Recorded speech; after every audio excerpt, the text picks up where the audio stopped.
Yeah, it was huge. That was part of my decision to come back.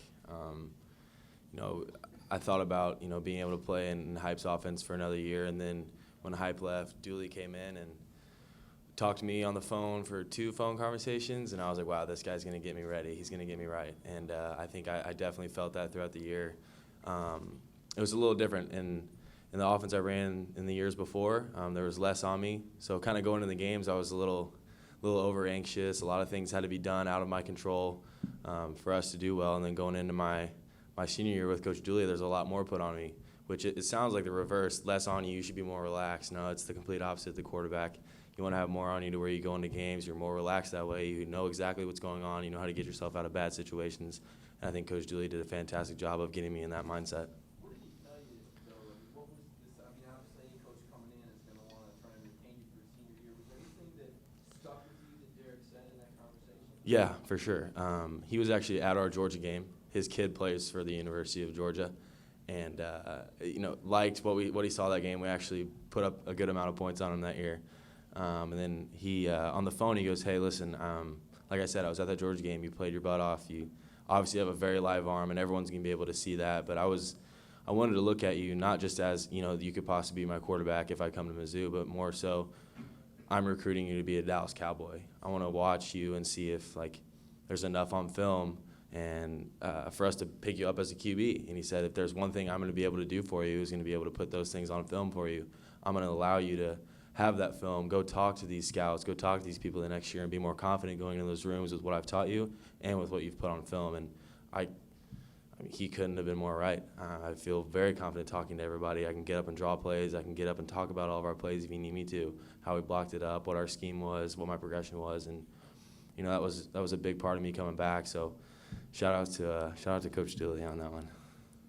How much prepared are you for the NFL? I mean, I'm assuming you have no regrets about not leaving last year and then you did come back. So how much more prepared are you now to be an NFL quarterback? Yeah, no, absolutely zero regret for coming back last year.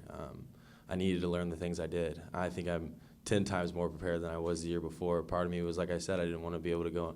I wanted to go in those meetings and wow everybody that I talked to if they asked me about football. And coming out that junior year, I wouldn't say that it would have been up to the standard that I wanted it to be. So now coming out now, I'm 10 times better than what I would have been that year if I would have came out.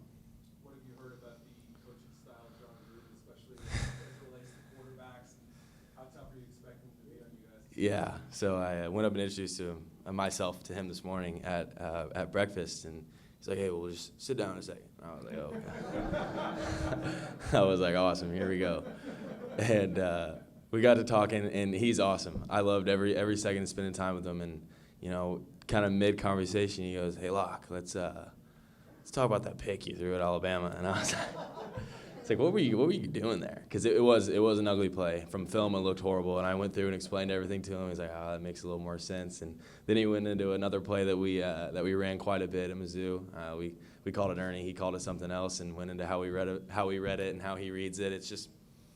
It's again just another example of why I should have stayed that last year. I would have came in there and just had my eyes like this talking to him. I would have had no idea what he was talking about. I would have been really overwhelmed. And now I was sitting there talking to John Gruden, and I was sitting there kind of like this. I'm like, "I'm ready. Shoot your shot at me.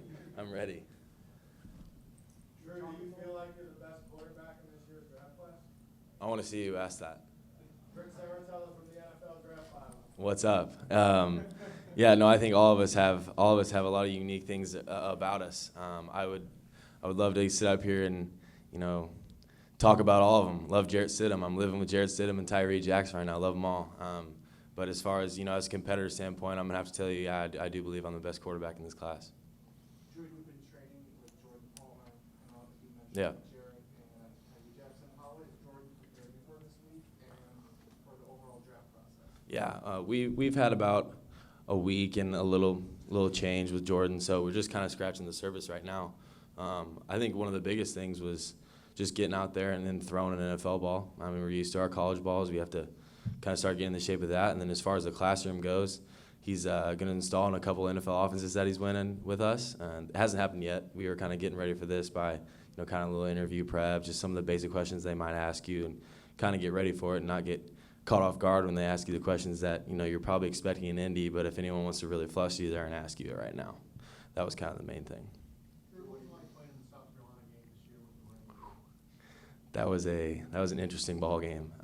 I played against Dak Prescott my freshman year on a Thursday night, and it was a monsoon.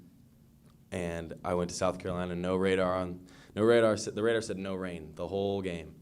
Came out at halftime, it was like, wow, it's kind of raining, kind of hard. Ended up taking my visor off, and it just kept pouring and pouring and pouring. And you look around, like right outside the stadium, it's sun. It was just like there was a cloud sitting on us saying, hey, we're going to do everything we can to try to mess you up today.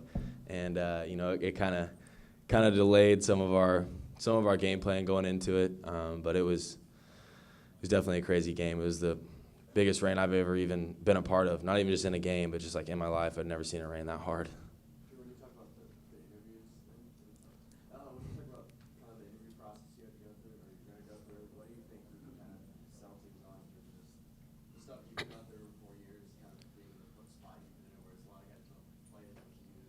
Yeah, I think there's the definite, aspect of, starting 45 games in the SEC and making that consecutive, not missing a game in there.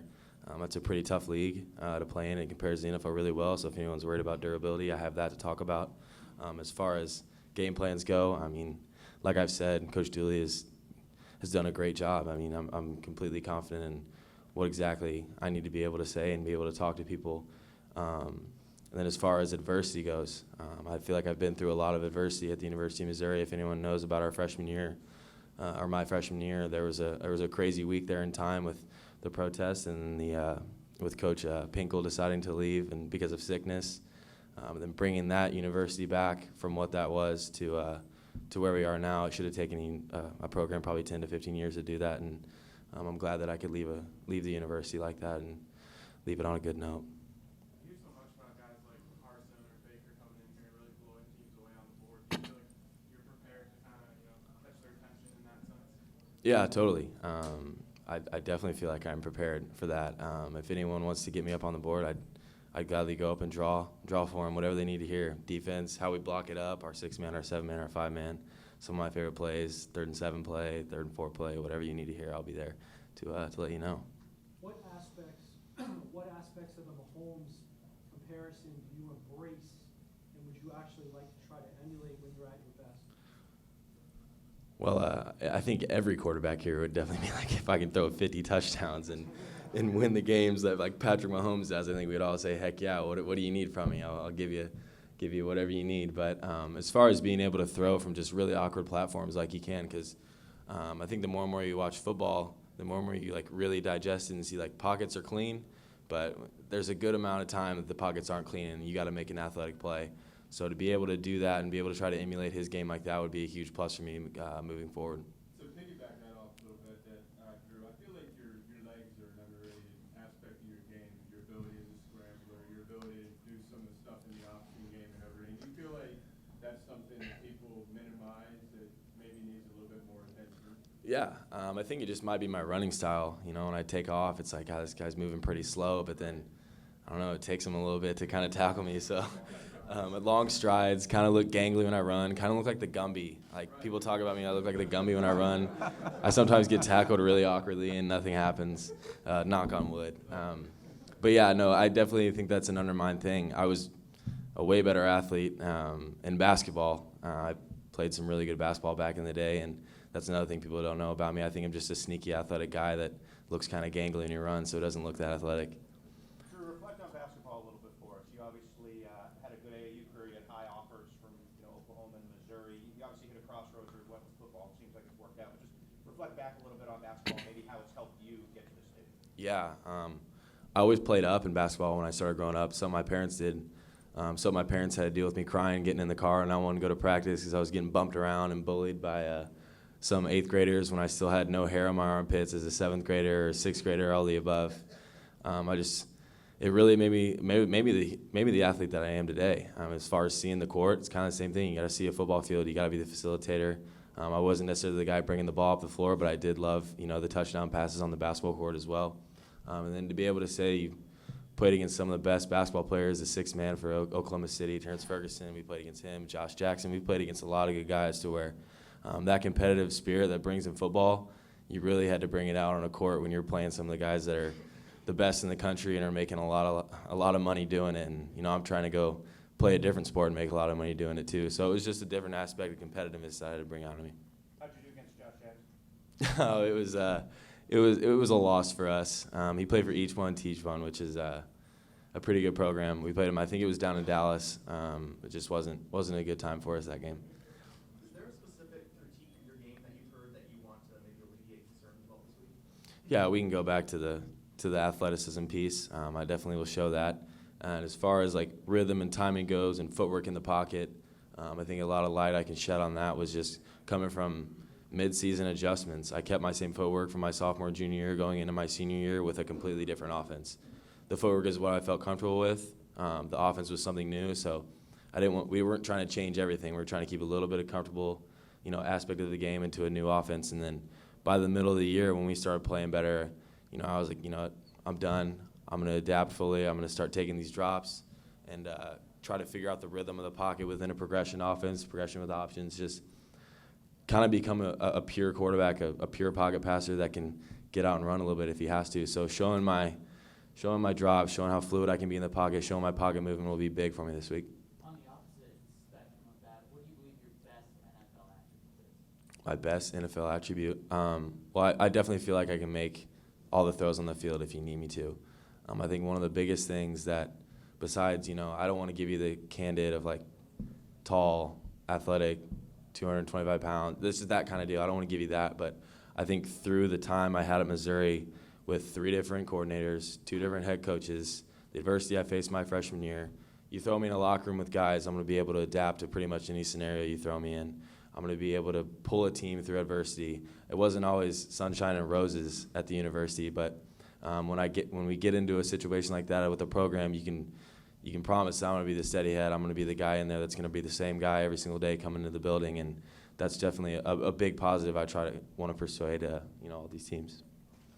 Jim just said Emmanuel Hall backed out of the game. Did you talk to him at all about his reasons why or anything? No, not yet. I actually found out about that this morning, so I haven't been able to contact him. I'm sure it has to do with somehow him feeling he can get better, somehow being not here. I don't know. That's on him, and I'll definitely talk to him. And then if I feel like it should come to light, we'll talk about it. But if it's a private thing with him, then I definitely keep it private. How did you guys grow together? It seemed like he really helped your game, vice versa. I mean, what was that relationship like on the field and off? Yeah, no, it was huge. My freshman year, coming in with Emmanuel was, from when he was day one to what he is now, is a drastic difference. He really became the man that he wanted to be by the end of his senior year. I know his senior year wasn't picture perfect. He had the off the field incident with some family, and then with him being dinked up a little bit. But as far as becoming a route runner under Coach Dooley, I think Coach Dooley was great for me and great for him at the same time. He coached Des Bryant, Michael Beasley, Witten. Like, he's been around some really good receivers, and being able to coach Emmanuel for a year, I saw him drastically improve. So I can only imagine if someone gets his hands on Emmanuel for another year. Drew, you mentioned the success you had against Georgia. I think your junior year, you threw 4 touchdowns.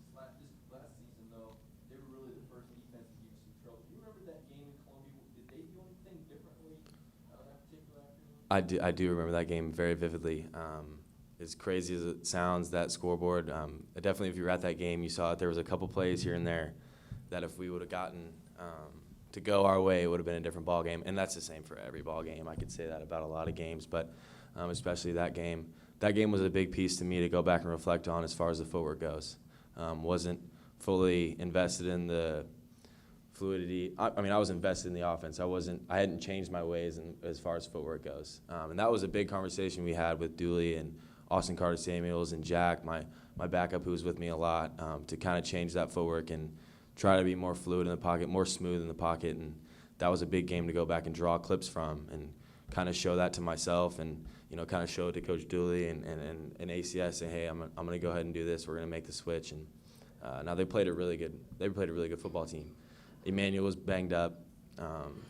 Tried to get him in a couple plays, but really he was obviously hurt. You could see it in the film. Albert made a couple big plays. Just had a couple balls just not go our way, and it's crazy to say that against Georgia, but it's true. There's just a couple plays here and there. Last one